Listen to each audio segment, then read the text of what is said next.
नमस्कार दोस्तों, मैं राजकुमार मौर्य प्रखर इंडिया यूट्यूब मंच पे आपका स्वागत है। उत्तर प्रदेश में 2027 के विधानसभा चुनाव के लिए सभी राजनीतिक पार्टियों ने अपनी तैयारी तेज कर दी है।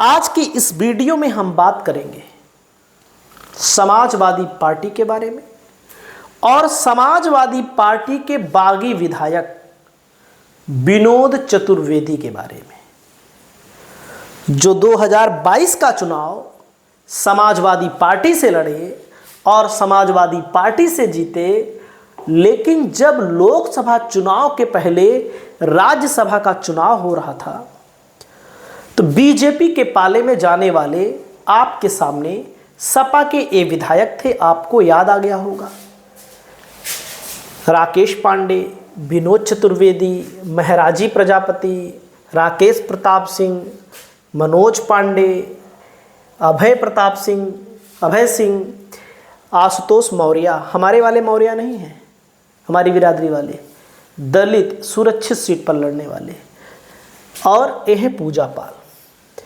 इन लोगों ने, इनमें से महाराजी देवी ने तो वोट ही नहीं दिया और लोगों ने भाई बीजेपी के राज्यसभा कैंडिडेट को वोट दिया और बीजेपी राज्यसभा का चुनाव जीत गई। लेकिन इनमें से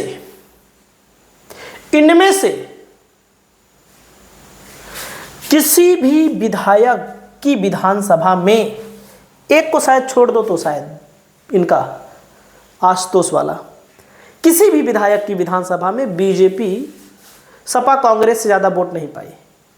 एक रोचक आंकड़ा मैं आपको बता रहा हूं, तो आप समझ सकते हैं हर जगह हार गई। और इनकी विधानसभा में तो मान लीजिए थोड़ी बहुत आगे थी, लेकिन इनके बूथ पर ही हार गई बीजेपी, आशुतोष मौर्य नाम से जो नाम है। तो आपने देखा था इसमें विनोद चतुर्वेदी यही है, जालौन की कालपी से विधायक हैं।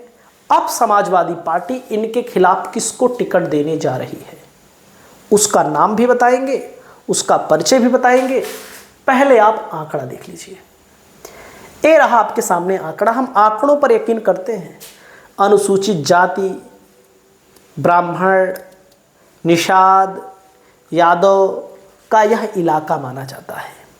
22 में यहाँ लिखा है श्री रामपाल ना, आपके सामने श्री रामपाल को सपा ने टिकट दिया था, लेकिन सपा ने टिकट काट दिया था।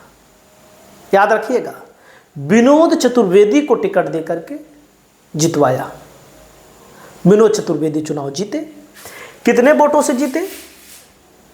निषाद पार्टी से 2816 वोटों से जीते।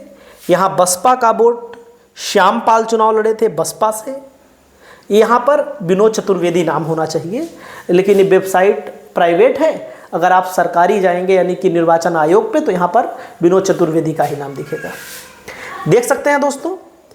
अब इस सीट पर 2017 में बीजेपी के कुंवर नरेंद्र पाल सिंह जीते थे। छतरी भी यहाँ पर ज़्यादा हैं, 51,000 वोटों से। बसपा यहाँ पर 2 नंबर पर थी, कांग्रेस यहाँ पर 3 नंबर पर थी। सपा नहीं लड़ी थी। सपा कांग्रेस का गठबंधन था। उमाकांति यहाँ से लड़ी थी। ये कांग्रेस की सीट मानी जाती है। 2012 में उमाकांति यहाँ से विधायक बनी थी। देख सकते हैं आप लोग ना। 2007 में यहाँ पर अगर आप देखेंगे, छोटे सिंह चुनाव लड़े थे। श्री रामपाल सपा से हार गए थे 2007 में। लेकिन उसके पहले 2002 में अनिल कुमार चुनाव जीते। श्री रामपाल हार गए थे सपा से। लेकिन आप देखेंगे 1996 में श्री रामपाल बसपा से जीते। 1993 में श्री रामपाल बसपा से जीते और 1991 में श्री रामपाल बसपा से जीते। लगातार यहाँ पर 3 चुनाव जीते। 2002 में नहीं जीते थे, 1996, 93 और 91। 1989 में श्री रामपाल बसपा से लड़े थे, 1985 में। तो आप समझ सकते हैं यही सीट है। और इस सीट से जो श्री रामपाल हैं, इनका चेहरा भी तो आपको मैं दिखा दूं। 2027 में श्री रामपाल को टिकट मिलेगा। 2022 में टिकट दे करके समाजवादी पार्टी ने काट दिया। यानी कि विनोद चतुर्वेदी के खिलाफ एक बड़ा मजबूत प्रत्याशी समाजवादी पार्टी से अगर उनको भाजपा लड़ाती है तो देने जा रही है। अब आप लोगों को लगेगा भैया लोकसभा में किसको कितना मिला था? भाजपा को कम मिला था, बहुत कम मिला था। और एक बयान है, मैं चेक करके आपको सुना देता हूं। बयान अखिलेश यादव ने लोकसभा चुनाव के दौरान क्या दिया था उसको देखिए। देखिएगा यहां पर इन्होंने क्या बयान दिया। एक हमें भी धोखा देके गया है, एक हमें भी धोखा देके गया है।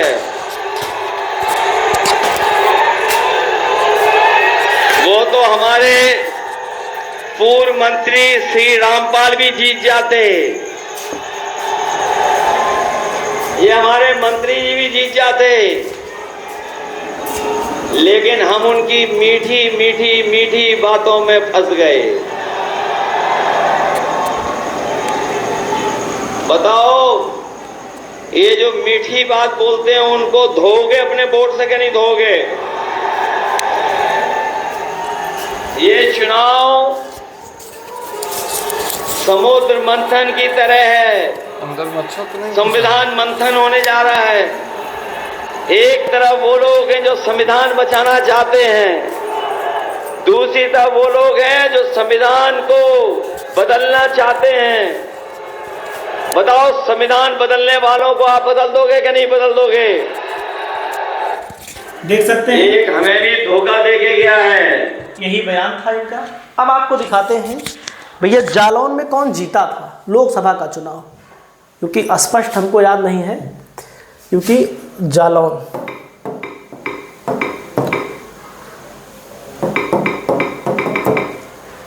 लोकसभा रिजल्ट अगर आपको दिखाना चाहें तो आप देखिएगा। लोकसभा में